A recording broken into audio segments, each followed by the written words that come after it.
Hello, everyone. I'm Mark Aeling.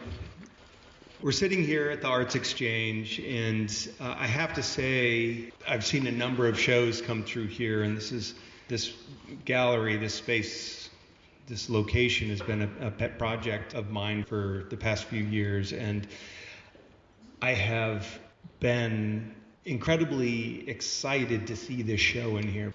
It has brought this space alive, and the wall behind me right now is seeing this the steel truss that shows some respect to the history of this architecture, and then to see these pieces on this wall is just so incredibly inspiring to me, and I love the way this work looks in this space, and my hat's off to you, Neverne, for making such a beautiful show in this space. Thank you very much.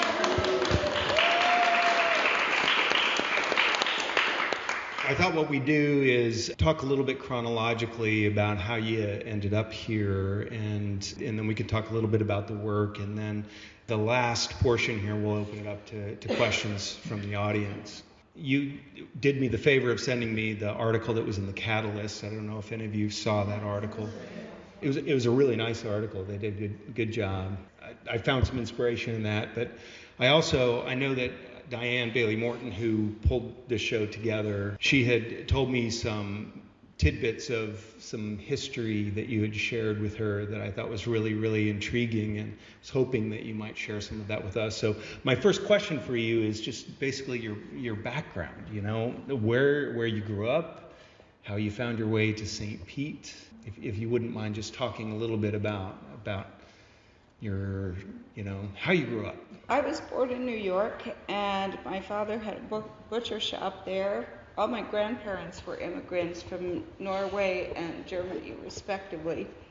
And the mafia wanted my father to pay protection money, and he refused to. And he said, while we fed everyone during the Great Depression, I'm not paying it. So they firebombed the store. Still not paying. They firebombed the store again. And then the guy on the same block ended up dead. So my parents said, we're out of here. So they moved to, and almost no one's ever heard of it, the Pennsylvania Grand Canyon, which is, it's on the border of Elmira, New York, in the mountains in the Poconos. I would find arrowheads every day. And then when I was about 6 or 7, and it was very poor and rural. There was a family, I remember, I've written a short memoir, a family behind us that lived in a one-room house with 4 kids, and the floor was dirt. And my mom wouldn't let me play with her because she said they had head lice. So it was an experience, but very enchanting with the woods and the apple orchards and so on. My father came down with an illness that's similar to MS, although not quite the same, and he was told if he wanted to live, he had to move to a southern climate. It was either Florida or Arizona. So my mother had an aunt in St. Petersburg, Florida, and there was a vibrant Norwegian American Society here. That was very important because I used to get dressed up and marched in these Norwegian parades. So that's how we ended up here. How old were you at that point? I think 7.